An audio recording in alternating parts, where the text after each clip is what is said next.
მოგესალმებით, ამ ვიდეოში განვიხილავ საინტერესო შინაარსითა და ლამაზი ილუსტრაციებით გამორჩეულ მანხვას. ნაწარმოების მთავარი პერსონაჟია ჩეონ ჰაჯინი, მურიმის ალიანსის ლიდერი, რომელიც სულ რაღაც 29 წლის ასაკში აირჩიეს მმართველად და 40 წელი ხელმძღვანელობდა ალიანსს. ჰაჯინი არის ადამიანი, რომელმაც მურიმს მშვიდობა და სტაბილურობა მოუტანა, მან დაამარცხა ყველა მტერი, მაგრამ ამავე დროს გაიჩინა მოწინააღმდეგეები თანამებრძოლთა რიგებში. მისი მმართველობის დროს ბევრი დააბრმავა ძალაუფლების წყურვილმა. ისინი ცდილობდნენ ჰაჯინის ლიკვიდაციას მოწამლული საკვებითა თუ დაქირავებული მკვლელებით. მაგრამ ყველაფერი უშედეგო აღმოჩნდა, ჰაჯინი ყველა აჯანყების მცდელობას უმალვე ახშობდა. ჰაჯინი არ იყო სრულყოფილი პიროვნება და მას ჰქონდა ნაკლოვანებები. ის შეპყრობილი იყო პირველობის იდეით, ამის გამო ყურადღებას აქლებდა ძვირფას ადამიანებს.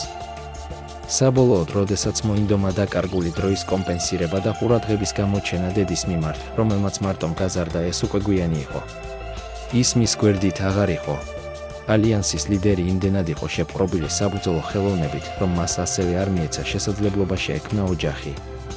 მეტიც, მისი ავტორიტეტიდან გამომდინარე მას არ ჰქონია შანსი ყოლოდა მეგობარი, რადგან ადამიანები თვალსაც ვერ უსწორებდნენ შიშის გამო. აქედან შეგვიძლია დავასკვნათ, რომ ალიანსის ლიდერი იყო მარტოსული ადამიანი, რომელსაც არ ჰყავდა ერთი ახლო ადამიანიც კი, ვისაც თავის გულს გადაუშლიდა. სიცოცხლის ბოლოს ჰაჯინი მიიჩნევდა, რომ აღარაფერი ჰქონდა დასამტკიცებელი. მან როგორც მებრძოლმა მიაღწია ყველა დასახულ მიზანს.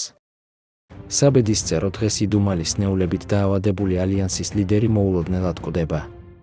თუმცა ეს არ არის მისი ისტორიის დასასრული. ჰაჯინი სიკვდილის შემდეგ იღვიძებს ახალგაზრდა 20 წლის ბატონის რიდან ბეოკის სხეულში.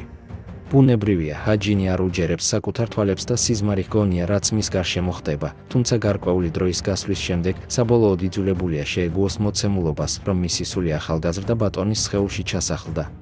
რეინკარნაციის შემდეგ ჰაჯინი იგებს თუ რას წარმოადგენს რიდან ბეოკი, მისი ახლანდელი სხეულის პატრონი. ის უარყოფითი თვისებებით შემკული ახალგაზრდაა. ბეოკი ფულის მფლანგველია, ის ოჯახის ქონებას ფლანგავს აზარტულ თამაშებსა და იმ კორტეზან ქალებში, რომელთა მიმართაც გრძნობები უჩნდება. მას ყველა ამ ღირსებასთან ერთად აქვს პრობლემები ალკოჰოლთან, ერთ-ერთი დალევის შემდეგ ის სახლიდანაც კი გარბის, რათა თავი აარიდოს საბრძოლო ხელოვნებაში ვარჯიშს. ის იმდენად უგულებელყოფს საბრძოლო ხელოვნებას, რომ საკუთარ ხმალს საწყობში ინახავს. ჰაჯინის რეინკარნაციით იქმნება კონტრასტი. მოწესრიგებული, სამართლიანი, ძლიერი, ღირსეული პიროვნება ირგებს ზარმაცი, გათამამებული, სუსტი, უღირსი ადამიანის როლს. ჰაჯინისთვის არასასიამოვნო და მძიმეა იმ ბრალდებების მიღება და პასუხისმგებლობის აღება, რაც მას არ დაუმსახურებია.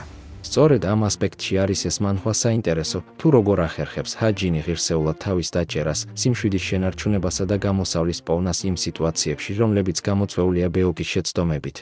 მანხვიდან ვიგებთ, რომ ბეოკი დანიშნულია ჰვარინ სონგზე, რომელიც არის სონგების კლანის ლიდერის მემკვიდრე. ჰვარინი არის ჭკვიანი, შანდონგის ტერიტორიაზე ყველაზე ლამაზი გოგონა, საბრძოლო ხელოვნების კარგი მცოდნე და ყოველმხრივ სრულყოფილი ადამიანი.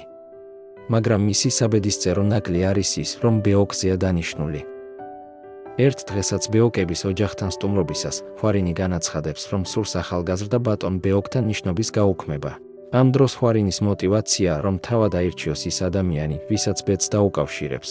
მას ასევე სურს, რომ პირველ რიგში აღიარონ მისი საბრძოლო უნარები და არ დაინახონ მასში მხოლოდ გარეგნული სილამაზე. ჰვარინის განცხადებაზე მის მამას უარყოფითი რეაქცია აქვს. ის და ბეოკის მამა ახლო მეგობრები არიან და ჯერ კიდევ შვილების დაბადებამდე გადაწყვიტეს მათი ნიშნობის საკითხი. სონგების კლანის ლიდერს არ სურს მისი ახლო მეგობრული კავშირისთვის ზიანის მიყენება და ემოციურად იღებს ქალიშვილის განცხადებას.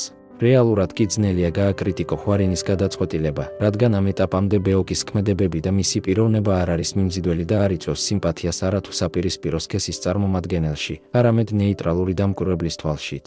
რადგანაც ბეოკის სხეულში ამჯერად არის ჰაჯინი, რომელიც ღირსეული ადამიანია, ის არ მიდის ჰვარინის ნების წინააღმდეგ და ეთანხმება მის მოსაზრებას, რომ ისინი იმსახურებენ თავად გააკეთონ არჩევანი საკუთარ მომავალთან დაკავშირებით. ვინაიდან მისი ამჟამინდელი სხეული სუსტია, ჰაჯინი იწყებს ბეოკის სხეულის გარდაქმნასა და მედიტაციას, რათა გააძლიეროს შინაგანი ენერგია და სუსტი სხეული. ვარჯიშის შემდეგ, როცა ჰაჯინი გამოცდის ახალ სხეულს, ისაქებს ბეოკის ფიზიკურ მდგომარეობას და უჩნდება კითხვა, იყო თუ არა ეს ახალგაზრდა თავიდანვე ბუნებრივი ტალანტით დაჯილდოებული და თუ იყო, მაშინ რატომ ცხოვრობდა უმაქნისივით. ფიზიკური ვარჯიშის გარდა ჰაჯინი მიმართავს სხვადასხვა ხერხს შინაგანი ენერგიის გასაზრდელად. ის იყენებს მცენარეულ ნაყენებსა თუ ბალახებს და მიუხედავად მისი კლანის მძიმე ფინანსური მდგომარეობისა არ ერიდება 44,000 ვერცხლის მონეტის დახარჯვას ამ მიზნით. ვინაიდან ის კარგად აცნობიერებს, რომ ასე მომავალში უფრო მეტ სარგებელს მიიღებს ვიდრე ზიანს. ჰაჯინის რეინკარნაციამდე ბეოკის სექტა ხარჯავს ბევრ რესურსს ახალგაზრდა ბატონის შეცდომებისა და არასწორი ქმედებების გადასაფარად, ამის გამო სექტის ძალები 1/3-ით სუსტდება.